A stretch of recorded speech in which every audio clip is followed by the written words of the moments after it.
Good morning, everyone. Happy Friday.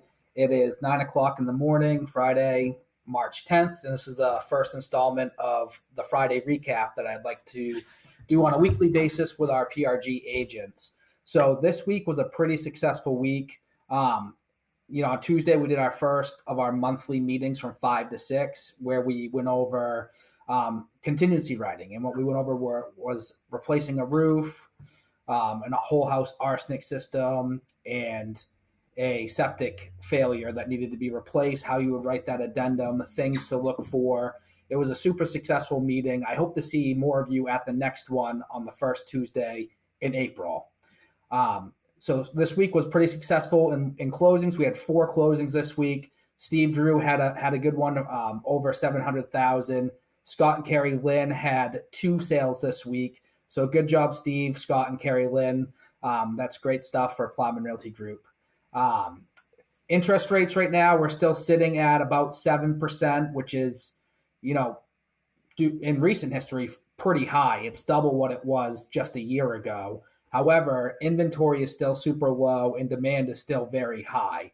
I don't know what you guys are seeing, but I've got buyers out there that are putting in offers and we're losing, and we're putting in strong offers over asking. So bidding wars have started to come back. So this is a good time to let your client database know.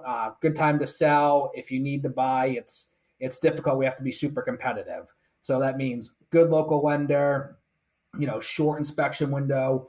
If you're doing inspections at all, the advice I'm giving my clients when it comes to inspections is, if they choose not to do inspections, budget, depending on the house. Obviously if it's an old roof, old boiler, you already know those are probably going to need to be replaced soon. But I would say, like, things that you can't tell would be the septic and water, unless there's been a water test, and radon in the air. So if everything else looks pretty good for the most part and they're going to forego inspections, my advice is budget about 15 to 20 grand for repairs just in case, and inspect the house after you buy it. And when you inspect it, if everything's good and you don't have to spend that amount of money, then you're good. You've made 20 grand more than what you've budgeted, so you're in a good position.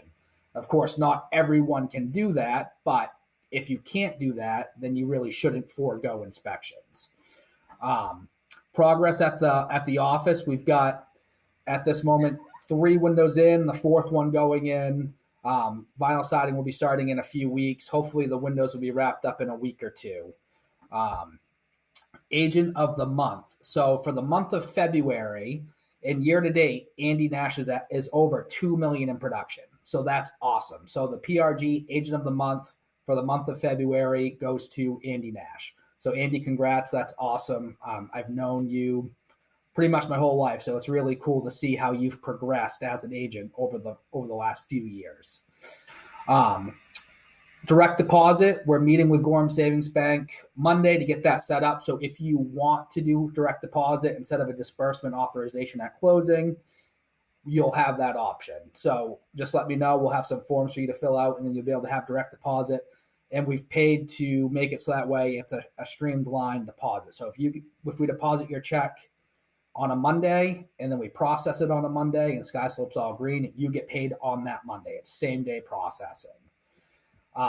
So a book that I've been listening to on Audible as I drive around, is something I kind of like to do. It's a good way to really, continue learning, I think, is while you're driving, rather than just kind of listening to music. It's good to listen to a book and kind of improve your skills as a real estate agent or as a person.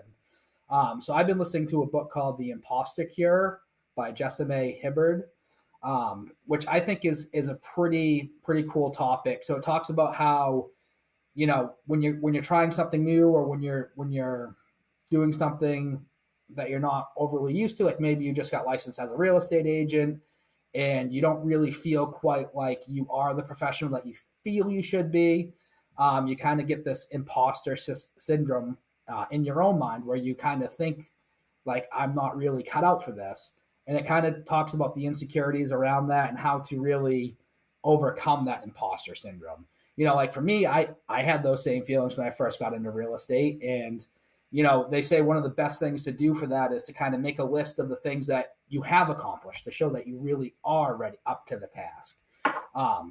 When I first bought the Gorham office in 2020, I had been a pretty successful real estate agent, but I kind of felt almost like a little bit of an imposter, I guess you could say, as the owner of an office, because that was a big leap. But reminding myself of the things that I've accomplished and how I really was ready for it was how I was able to kind of get over that and become the office owner leader that I am today. So I think that's a really, cool book to listen to, read when you have time, if you're interested. So that's all for today. Let's have a great weekend, everybody. And I look forward to seeing everyone around the office. Thanks.